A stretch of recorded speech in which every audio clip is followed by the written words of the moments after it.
Few places in the world are seeing the explosion of God's power like the underground church in China is experiencing. And in the last 60 years, China's communist government has done its best to wipe Christianity off the map. What you are about to see is some of the rarest footage on the planet.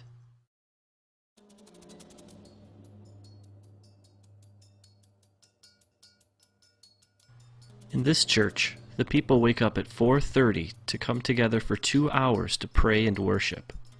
They do this every day.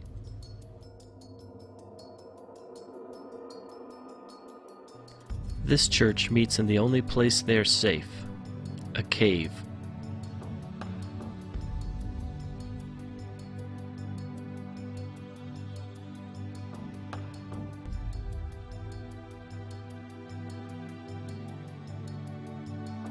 This church meets on a farm, far away from prying eyes.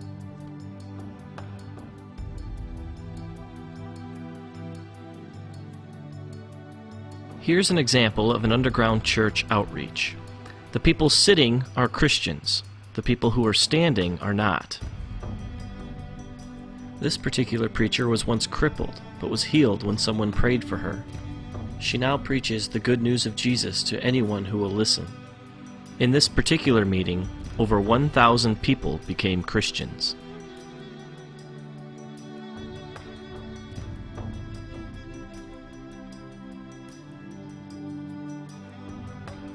Here Christians cast out demons from an 18-year-old girl. She's now a preacher. In Shanghai alone, there are over 3,000 house churches, just like this one. One thing Dennis pointed out to me was that most of the underground churches in China are actually led by young people. These kids have all come out of the communist system, and they want nothing to do with it. They only want to spread the love of Jesus to everybody they meet.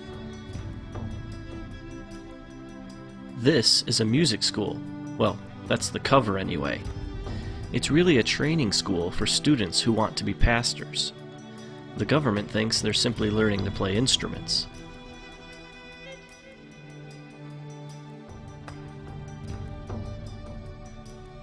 One thing I quickly realized about the Chinese church is that it's a lot different from the American one. For one thing, they think a 4-hour sermon is short. In this church service, it's 120 degrees inside the building. The people meet for 12 hours straight.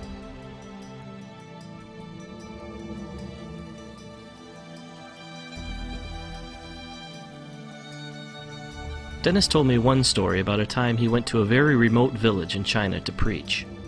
He was led into a large room where the people were packed so closely together that he had his back to the wall and could reach out and touch the row in front of him. Everyone stood. There was no room to sit. He asked how long he should preach for, and they told him from 8:30 to 7 at night. Then they asked him if it wasn't too much trouble, could you come back tomorrow and preach from 8:30 to 7 again? And then, very sheepishly, they asked again, if you'd be so kind, could you come back the day after that and preach from 8:30 to 7? He asked how often he should take breaks, and they told him not to stop. The people will wait. Then he asked them what he should preach on. Everything, they replied, from Genesis to Revelation. And then it dawned on him, these people had no Bibles. After the death of Mao Zedong, the Chinese people, cheated by a false god, began to search for the true God.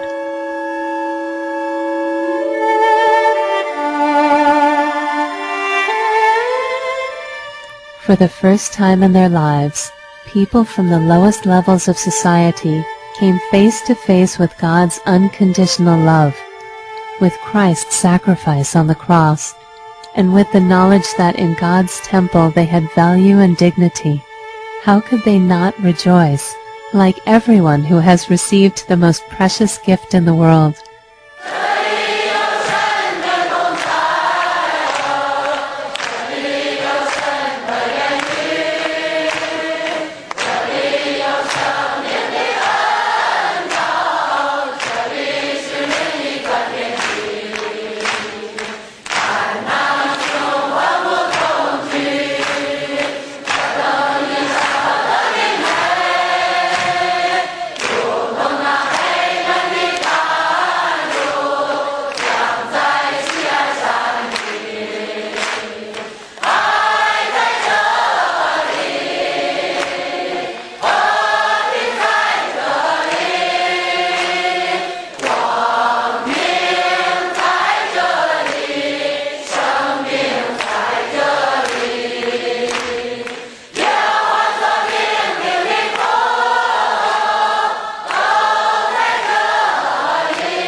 The first time I went to church, I felt the atmosphere there was really good. I found true meaning in life. I found a peace that I never felt before. Peace in the Lord. So I can say without reservation, I will follow God for the rest of my life. 聚完会以后呢，我心 After the service, my soul felt especially sweet and joyful. Lord, how wonderful it will be if we can meet like this every day. I lay awake for 3 nights, overwhelmed with joy. I thought, Lord, what have I received? Why am I so filled with joy? I have no money. I have no family. I have nothing. And you know, I was absolutely sure that this joy came from heaven.